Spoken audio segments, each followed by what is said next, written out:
All right, Derbyites, welcome back to our Gold Derby viewing panels. We're going to talk about the best TV movie race right now. In years past, these have been combined. Sometimes they're combined, sometimes they're not combined. This year they are separated, so we're going to do two Slugfests, one for TV movie and one for miniseries. The nominees for TV movie are The Normal Heart, Sherlock: His Last Vow, The Trip to Bountiful, Muhammad Ali's Greatest Fight, and Killing Kennedy. So Daniel, what is your order 1 through 5 I'm looking at my order. I'm going to change it a little bit. I'm noticing one thing I want to change. So I've got the normal heart in first place. I've got Lock His Last Vow in second place. Bountiful up to third place. The Greatest Fight in fourth, and Killing Kennedy in fifth. here? All right. And Riley, do you have a similar order? Yeah, I've got the same one with his move to third for Trip Bountiful. And I have the exact same five you guys do. I have The Normal Heart in first, and then Sherlock, Trip to Bountiful, Muhammad Ali, and then Killing Kennedy. So, do you want to start with what we think will win? The Normal Heart, just this is one of those categories or one of those examples of something that it just can't lose. I mean, really, it has so many nominations, it has so much industry support. It got 4 nominations for supporting actor, it got 1 for supporting actress, and it got 1 for lead actor, and it got writing and it got directing. It has everything that a movie has that needs to win, and more so. What do you guys think, Riley? Well, it did miss sound mixing. I'm always talking about with the comedy and dramas that's a very important nomination. Sherlock has it, but yeah, no, it's a lot. What I love your knowledge on all of the creative arts. Why is sound mixing such like a precursor to winning one of the big awards? Do you know why, or is it just an example of something that happens? It's probably just something that happens, but my theory is that people can't actually tell what they're judging. So, like, oh, did that sound good? I don't know, but I liked it. Yeah.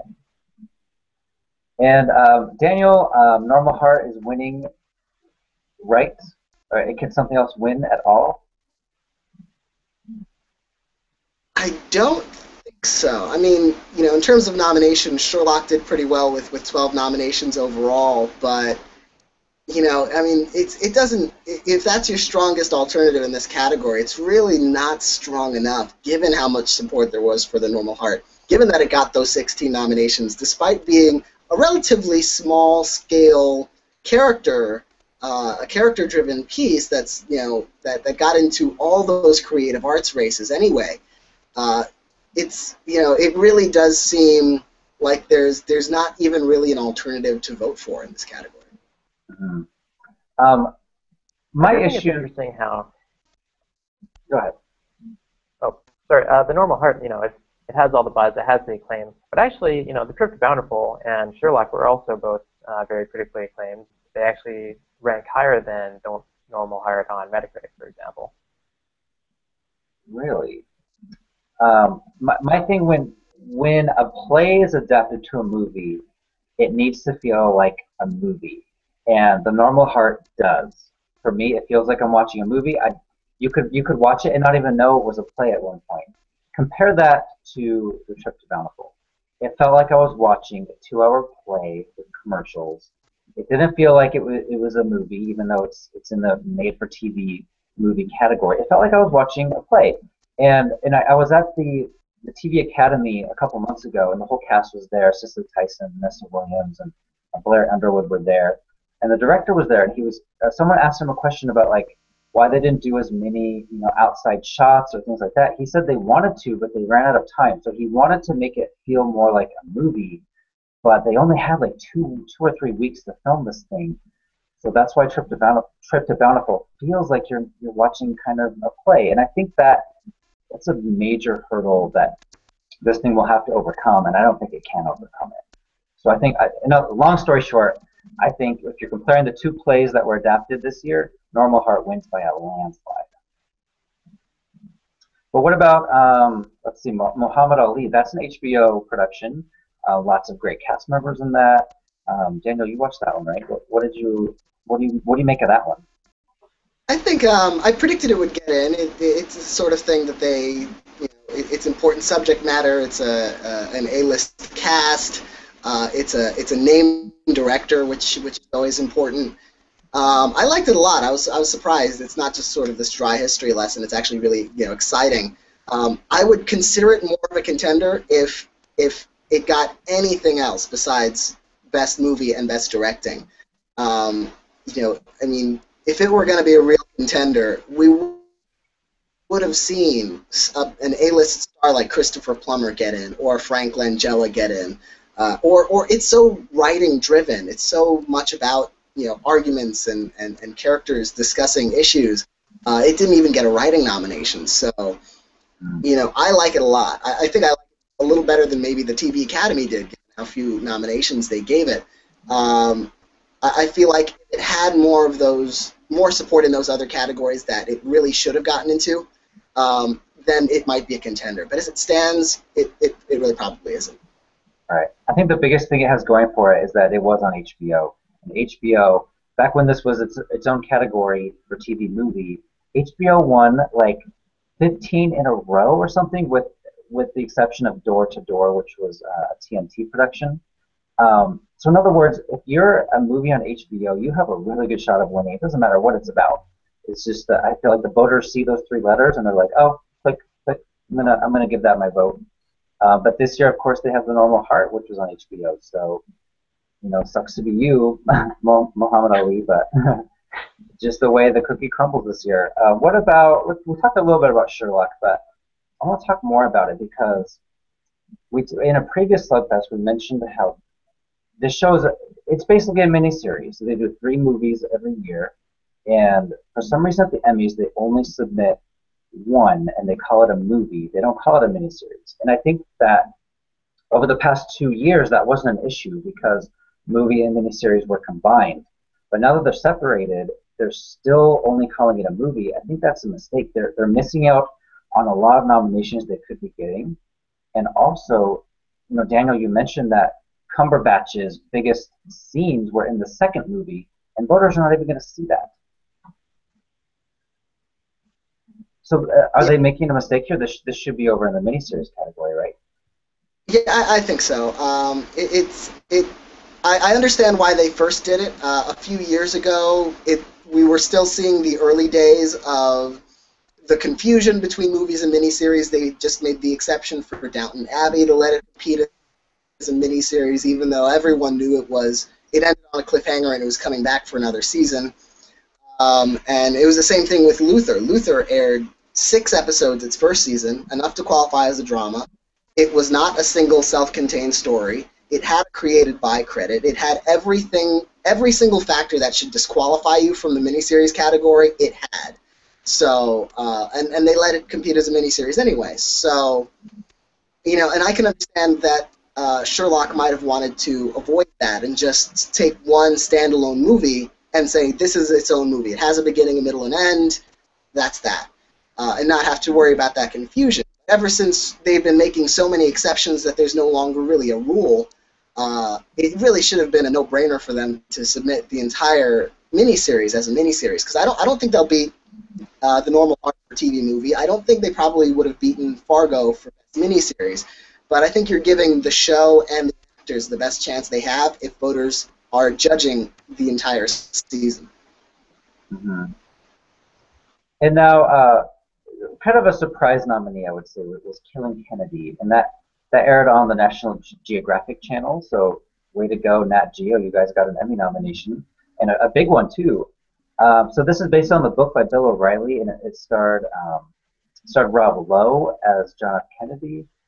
And as we know, that the voters love anything Kennedy. They gave Barry Pepper an Emmy win a couple years ago for playing the Kennedys. But really, this doesn't have a lot of it doesn't have a big shot of winning its Emmy here, does it? Yeah, Killing Kennedy is a weird one. I mean, it only got 55 on Metacritic, for example, But then I don't know if they made some huge push for the guilds or what happened, but it ended up being the only movie or miniseries that hit all the major guilds, SAG, Writers Guild, Producers Guild, and Directors Guild. And you say, oh yeah, that and Behind the Candelabra. But no, Behind the Candelabra actually missed the Writers Guild. So Killing Kennedy, I think somehow they were able to get it to a lot of Academy members, and it just benefited from exposure. So all these months later, it no longer has those writing or directing or Rob Lowe nominations, but it did have enough exposure that it was able to get into the movie category, especially since they have so many nominees this year for separate categories for movies and minis. The only other things that it's up for now are cinematography and sound mixing. And going back to Muhammad Ali's Greatest Fight, like that actually won the Writers Guild Award. Daniel said it's very writer-driven, but yeah, here it is now. So. That's crazy. Daniel, are you glad the Emmys separated movie and miniseries this year, or do you think they should have been kept as a combined entity? I think it's a year-to-year sort of thing. I think they made the right decision when they consolidated them. I don't think that was a mistake. I think that's what they should have been doing for several years leading up to that point. Because TV miniseries especially were at such a point where from year to year you were seeing 2 nominees in the category, 3 nominees in the category, because there weren't enough there. But it's true that in the last year, especially in the advent of American Horror Story, which really revitalized this long-form storytelling trend in sort of a hybrid form with a drama series, then we started seeing these miniseries pop up, and we have an actual competition now in that category, and I think it was the right call to separate them again. But in future years, if we see it recede again, they should probably consolidate again. It's also not just that we're seeing more miniseries. We're also seeing more, shows get canceled and then enter as miniseries because the Academy is so lax about what they allow these days. All right. What was that Ashley Judd one? Her show got missing. Her show got canceled, so she entered as a miniseries actress. And but that's how Andre. I think we're going to mention the same thing. Yeah. Andre Brower did the same thing with Thief. Yeah. That show was supposed to be a series. It was canceled. It was only like 6 episodes first season, so they entered it as a miniseries, and he won.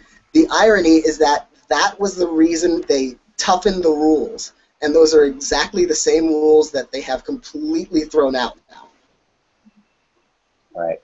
I am glad they separated it, but I think what they should have done is that when it was combined, like last year, for example, they should have went to American Horror Story Asylum and said, you know what, you win the Best Miniseries Award because Behind the Candelabra won Best Movie. I think they should go back to every year that it was combined and give a retroactive Emmy to the one that would have won that year, but they're never going to do that. It's the fair way to do it, Emmys. It's the fair thing to do. What's crazy about these categories is last year they actually said that they would combine the lead and supporting races, right? And I thought, oh, great, which nobody else said because all of you guys love movies and miniseries, apparently. But then this year they've actually gone completely the other direction. They've expanded all the lineups. Now you have 6 nominees, and then they also expanded the writing and directing categories, and now they have separate movie and mini categories. So yeah, it's crazy how they've completely done a 360 on all of that. From wanting to combine them all together to now separating them and adding nominations. It's crazy. But I really don't feel like the amount of movie and miniseries, well, the amount has increased, that we can agree on, but the quality hasn't really increased. I mean, look, we're talking about one movie that could win, and Sherlock may be upsetting it, but really there was only one movie this year that is worthy of an Emmy. So I would like to see, where's Showtime this year? Why didn't Showtime do any movies? How come the networks have totally abandoned doing TV movies? I want to see more movies next year, and good ones too, not crappy ones like Killing Kennedy. But that is my little rant. Go ahead. Oh, sorry. They should just enter, single episodes of their canceled shows as movies. Yeah. Or, you know what the Good Wife should do? They should take a page out of Sherlock's book and say, these are our 4 best episodes. We're going to call ourselves a miniseries this year because Sherlock calls itself a movie when they're clearly a miniseries. So it's all messed up. The Emmys need to redefine all of these categories, but they're probably never going to do it. Anyways, Going back to Sherlock though, like one of these years, I do wonder if it'll pull off like a writing upset or something. Like it is very well respected. You know, the audiences love it, the critics love it. This year, you know, it's not its best season apparently, but you know, last year we had that crazy upset by The Hour, season 2, which was 6 episodes. You know, example of the category fraud, but that one beat Behind the Candelabra. So maybe Sherlock can beat, you know, something like The Normal Heart, which you know is occasionally criticized for its writing here. I really thought that Sherlock would actually beat Game Change a couple of years ago, because that was the year after Downton Abbey beat Mildred Pierce. Mildred Pierce. Yeah. Yeah, I remember a lot of people were predicting Cumberbatch to win, but it was Kevin Costner that won that year. So I think that was the first year of Sherlock. People thought it could win, but now in its 3rd year, I think people have realized it's never won an Emmy before. So people have kind of abandoned it in their predictions. Yeah, But a lot of these British shows. Oh, sorry. A lot of these British shows too, like they get a lot better in America, where people, you know, are enamored by how British they are, and then over at the BAFTAs they don't do it. But Sherlock has actually done the reverse. It does a lot better with the BAFTAs. It's won for Martin Freeman. It won Best Drama Series. It's won Best Writing. And at the Emmys, it can't seem to get anything. And Daniel, do you have any final thoughts before we sign off? Well, I do agree that writing category is one to watch. The Hour, I agree it's category fraud. The Hour, 2 6-episode seasons, and even the 2nd season ended on a cliffhanger.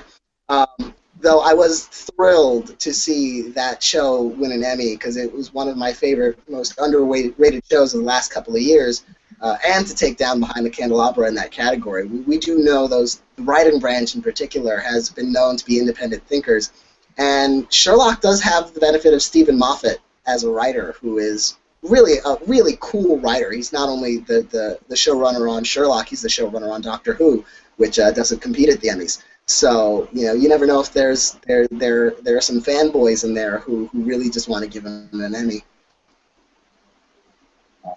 All right, we are going to sign off for the movie one, and we're going to do miniseries next. So hopefully that one is a little more. I think there's a better battle in that one than in this movie one. But we will see. Stay tuned.